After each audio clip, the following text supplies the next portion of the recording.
Hello everybody, आप सभी का स्वागत है आपके अपने यूट्यूब चैनल गबरू टीचिंग पॉइंट पे। तो आज हम लेके आ गए हैं फिर से चैप्टर 5 जो आपका है पंचायती राज के बारे में। तो आप कमेंट करके बताइए कि संविधान के किस अनुच्छेद में पंचायती राज व्यवस्था के बारे में उल्लेख किया गया है। कल कमेंट में बताइएगा, और कब संवैधानिक अधिकार दिया गया, कौन से अमेंडमेंट में दिया गया, ये भी कमेंट करके बताइएगा। आते हैं हम लोग ग्राम सभा के बारे में पढ़ते हैं। ग्राम सभा क्या है? तो देखो, ग्राम सभा एक पंचायत के क्षेत्र में रहने वाले सभी वयस्कों की सभा होती है। याद रखिए, ग्राम सभा क्या है? पंचायत क्षेत्र में जितने भी लोग रहते हैं और जो लोग वयस्क की सभा है। ग्राम सभा क्या है? सभा मतलब लोगों का समूह। लेकिन किस एज की लोगों की समूह की बात की जा रही है?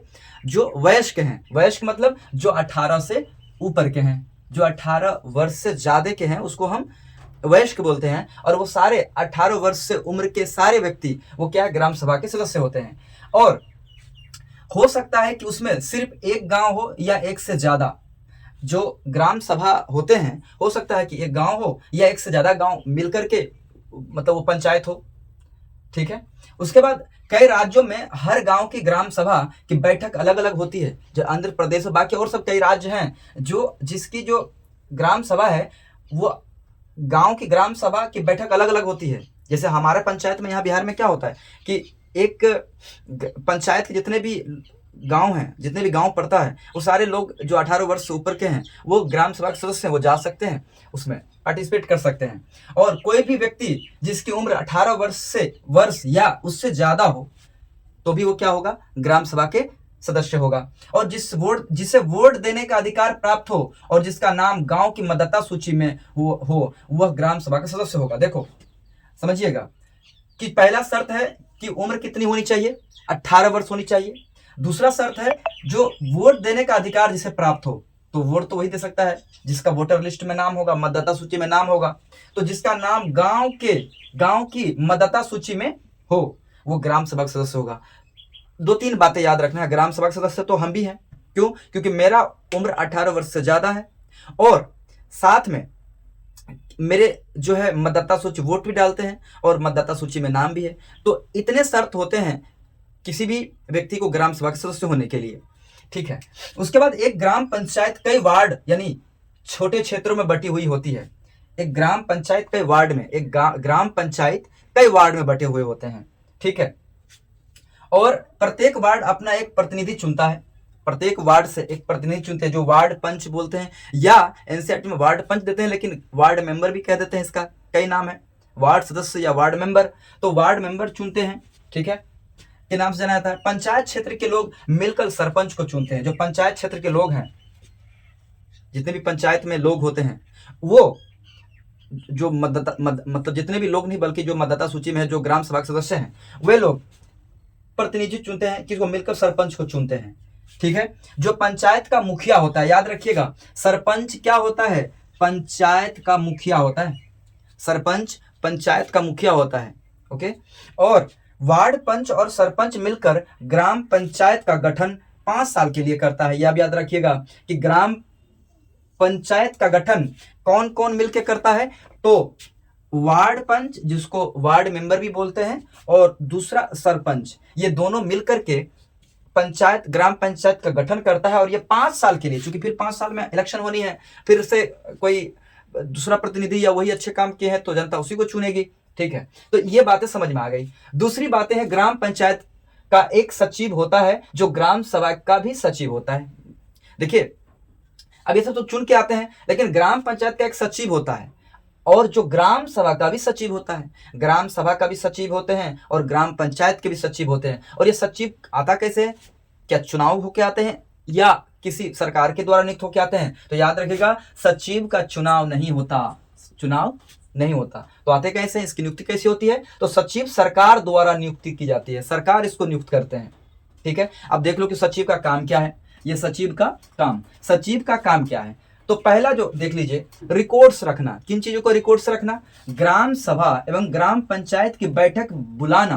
पहला काम तो ये समझ में आ गई कि ग्राम सभा और ग्राम पंचायत की बैठक बुलाने का काम सचिव का है। दूसरा, और जो भी चर्चा और निर्णय, जब लोगों को बुलाएंगे, ग्राम सभा और ग्राम पंचायत को बुलाएंगे, जो चर्चा होगी, डिस्कशन होगा, उससे कुछ डिसीजन निकलेगा, उसका रिकॉर्ड रखना। तो महत्वपूर्ण बातें हैं कि जो चर्चा और निर्णय होता है उसका रिकॉर्ड रखने का काम सचिव करते हैं। और सचिव क्या चुनाव के द्वारा आता है या सरकार के नियुक्ति के द्वारा आता है? तो याद रखिएगा, सरकार नियुक्त करती है, ठीक है, सचिव को। और सचिव का काम पहला है ग्राम सभा और ग्राम पंचायत के बैठकें बुलाना, उससे जो भी निर्णय निकलती है, जो भी चर्चा होती है, उस सारे चीजों का रिकॉर्ड्स रखने का काम जो है सचिव का होता है, पंचायत सचिव का होता है।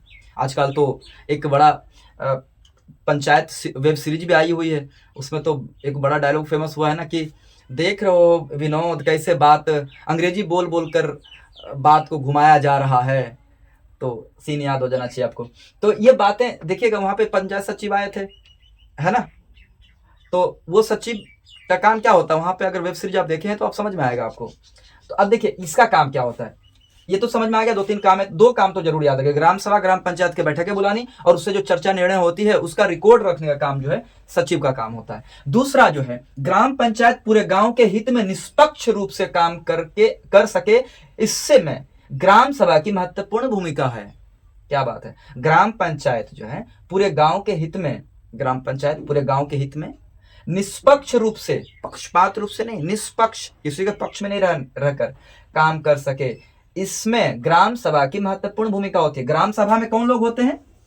तो 18 वर्ष से ऊपर के जितने भी लोग हैं वो ग्राम सभा के सदस्य हैं, और जिसका जो वोटिंग देता है और जिसका नाम मतदाता सूची में हो वो ग्राम सभा का सदस्य होने का एकमात्र तरीका है। और इसकी महत्वपूर्ण भूमिका होती है कि देखना है कि ग्राम पंचायत जो है ना, ग्राम पंचायत के पूरे गांव का जो हित है वो निष्पक्ष रूप से काम कर रहा है कि नहीं, कोई पक्षपात तो नहीं हो रहा, कोई ऐसे लोगों को तो लाभ नहीं मिल जा रहा जिनको लाभ की जरूरत नहीं है, और कोई ऐसे व्यक्ति तो नहीं रह जा रहे हैं, वंचित हो जा रहे हैं जिसको सच में लाभ की जरूरत है। तो ये ग्राम सभा का महत्वपूर्ण यहाँ पर योगदान होता है, भूमिका होती है, रोल होता है। अब देखो, ग्राम सभा की बैठक में ग्राम पंचायत अपनी योजनाएं लोगों के सामने रखती है। ग्राम सभा की बैठक में ग्राम पंचायत, जितने भी ग्राम पंचायत अपनी योजनाएं लोगों के सामने रखती है। ग्राम सभा में कौन लोग होते हैं? आम लोग होते हैं, गांव के लोग होते हैं जो 18 वर्ष से उम्र से ज्यादा हैं। वो लोगों के सामने ग्राम पंचायत क्या करती है? योजनाएं रखती है, ठीक है, योजनाओं लोगों के सामने रखती है, ठीक है। अब क्या करता है? ग्राम सभा पंचायत को मनमाने ढंग से काम करने से रोक सकती है। जो ग्राम सभा है बहुत पावरफुल होता है ये ग्राम सभा। और बात क्या है ना कि जो लोकतंत्र का, देखिए जो सत्ता है ना, उस सत्ता का विकेंद्रीकरण करने का उद्देश्य से भी ग्राम पंचायत को लाया गया। हालांकि ये तो आप पता कर लीजिएगा कि ये किस सूची का विषय है, और आपको पता है फंडामेंटल राइट तो है नहीं, ये डीपीएसपी में आता है, directive principle of state policy, या राज्य के नीति निर्देशक सिद्धांत। और ये फोर्सेबल नहीं है, इनफोर्सेबल है। राज्य चाहे तो इसको अपने यहाँ पर उसको कानून बना करके लागू कर सकता है, और नहीं चाहे तो नहीं भी कर सकती है सरकारें। कई राज्यों में तो किया गया है, कई राज्यों में नहीं किया गया, लेकिन बिहार में कर दिया गया है। वही अमेंडमेंट पता करके बताना है आपको कल कि कौन सा संविधान संशोधन के द्वारा हुआ था, ठीक है। और ग्राम सभा की महत्वपूर्ण भूमिका होती है, समझ में आ गया। और ग्राम सभा की महत्वपूर्ण बातें क्या है कि ग्राम पंचायत की अपनी योजनाओं को लोगों के सामने रखती है, और साथ में अगर भेदभाव हो रहा है, पक्षपात हो रहा है, तो ग्राम सभा बड़ा पावरफुल होता है वहां पे। लेकिन हो क्या गया है आज के टाइम पे कि ग्राम सभा बैठती ही नहीं है। ग्राम सभा में लोगों की चर्चा, डिबेट होती ही नहीं है, जबकि होनी चाहिए, बहुत रेयर ही बैठता है। ये तो सच्चाई है आज के टाइम का। ग्राम सभा पंचायत को मनमाने ढंग से काम करने से रोक सकती है। बताओ, ग्राम सभा कितनी पावर है कि मनमाने ढंग से काम नहीं चलने देगी। और साथ ही पैसा का दुरुपयोग, क्या महत्वपूर्ण बात है, और कोई गलत काम ना हो इसकी निगरानी भी करता है। पैसे जो आती है ग्राम पंचायत में, उसका अगर दुरुपयोग हो रहा है और कोई गलत काम में अगर इसका इस्तेमाल हो रहा है तो निगरानी रख सकता है ग्राम पंचायत, ग्राम सभा को बहुत पावर है। ग्राम सभा चुने हुए प्रतिनिधियों पर नजर रखने और लोगों के प्रति उन्हें जिम्मेदार एवं जवाबदेह बनाने में बहुत ही महत्वपूर्ण भूमिका निभाती है। वाह, वो क्या बोलता है, ग्राम सभा का काम क्या है? चुने हुए प्रतिनिधि, जो वार्ड मेंबर चुन के भेजते हैं, जो सरपंच चुन के भेजते हैं, जो मुखिया को चुनते हैं, वो सब पर नजर रखने और लोगों के प्रति उन्हें जिम्मेदार एवं जवाबदेह बनाने में बहुत ही महत्वपूर्ण भूमिका निभाती है। जवाबदेह, क्योंकि यही लोग चुन करके उनको वहां पे बैठाया है, तो इन लोगों के प्रति उनका जवाबदेही बहुत ज़्यादा बन जाती है। तो ग्राम सभा का देखो कितना पावरफुल वो मतलब काम है, लेकिन आज के टाइम पे इनका प्रयोग लोग कर नहीं रहे हैं। तो इसको स्क्रीनशॉट ले लीजिए आप लोग और इसको नोट बनाइए, नोट बना करके उसको याद कीजिए, पढ़िए, नहीं तो इसे देख के वीडियो कोई फायदा नहीं मिलने वाली है। सीटेट में मैंने बताया है कि पूरा तैयारी कराने के बाद आपको 40 में 40 और 20 तो आपको पता है एसएसटी का पेडागोजी होता है, तो यहाँ से 20 और 40 60 मार्क्स आपका अच्छे से अचीव हो सकता है। और आप चाहिए कि नहीं सर हमें सीडीपी भी पढ़ा दो, तो वो भी करवा देंगे, लेकिन आप पहले इसको कर लो, नोट कर लो।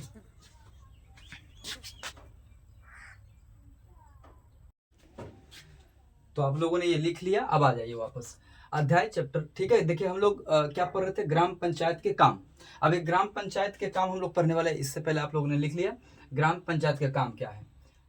याद रखिए कई बार कॉम्पिटिटिव एग्जाम में भी यूपीएससी तक में यहाँ से सवाल उठा के पूछ देता है, इसलिए याद रखना बहुत जरूरी है। सड़क बनाना पहला जो काम है ग्राम पंचायत के, नालियां बनाना, नाले, स्कूल बनाने भी काम आता है उसके अंदर, भवन, पानी के स्रोत और अन्य सार्वजनिक उपयोग के भवनों का निर्माण और इसका रखरखाव। पानी के स्रोत, अन्य सार्वजनिक उपयोग के भवन, ऐसा भवन जो सबके उपयोग के लिए हो, का निर्माण और रख रखाव। अब रिपेयर के लिए भी पैसे आते हैं, अगर मान लीजिए कि कभी वो रंग पेंट खत्म हो गया या झर रहा है सीमेंट, तो मरम्मत के लिए आते हैं रुपये। स्थानीय कर लगाना, ग्राम पंचायत के काम क्या, स्थानीय कर टैक्स लगाना और इसका इकट्ठा करना इसका काम है। गांव के लोगों को रोजगार देने से संबंधित सरकारी योजनाएं लागू करना, जैसे उदाहरण के लिए मनरेगा। ये मनरेगा से क्या होते हैं, इसका काम देख लीजिए, ग्राम पंचायत के रोजगार भी देना है ग्राम पंचायत का काम। तो गांव के लोगों को रोजगार कैसे मिलेगी, सरकारी योजना से। सरकारी योजना कौन है, मनरेगा। मनरेगा के थ्रू 100 दिन कम से कम 365 दिन में रोजगार मिलना अति आवश्यक है। ग्राम पंचायत की आमदनी के स्रोत, अब पैसे आएंगे कहाँ से, ग्राम पंचायत को आमदनी कहाँ से होगा, तो आमदनी के स्रोत क्या है, पहला घरों एवं बाजारों पर लगाए जाने वाले कर से मिलने वाली राशि।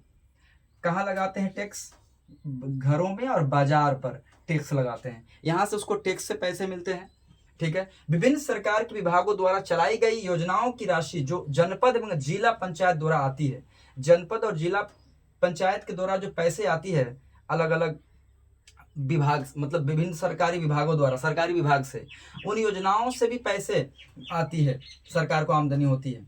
और समुदाय के काम के लिए मिलने वाला दान, समुदाय के काम के लिए मिलने वाला दान हो तो ग्राम पंचायत के ही पास जाता है। अब देखिए पंचायत के 3 स्तर होते हैं, कितने स्तर, 3 स्तर। ग्रामीण क्षेत्र में ग्राम पंचायत लोकतांत्रिक सरकार का पहला स्तर है।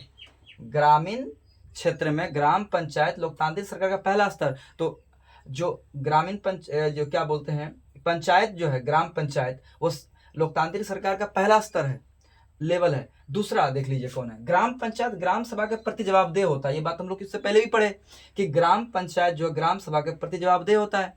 ग्राम सभा के प्रति जवाबदेह क्योंकि यही लोग चुनते, क्यों होते हैं जवाबदेह, क्योंकि ग्राम सभा के लोग ही उसको चुनते हैं, जिसको बना ग्राम सभा के लोग ही उसको चुन के बनाए हैं, तो जवाबदेही तो बनती है इनको, ठीक है। और दूसरी बात है कि पंचायती राज व्यवस्था में लोगों की भागीदारी 2 और स्तरों पे होती है। पहले स्तर पे पंचायती राज व्यवस्था में लोगों की भागीदारी पहले स्तर पे कहाँ पे हुआ, पंचायत में। कहाँ पे, पंचायत, नीचे लिखते हैं पंचायत, पंचायत ग्राम पंचायत लिख देते हैं, ग्राम पंचायत, ठीक है। ग्राम पंचायत में भागीदारी, उसके बाद ग्राम पंचायत के बाद दूसरा स्तर विकास खंड का होता है, इसे जनपद पंचायत या पंचायत समिति कहते हैं। देखिएगा ग्राम पंचायत के बाद दूसरा स्तर विकास खंड होता है, इसके ऊपर क्या होता है, विकास खंड, विकास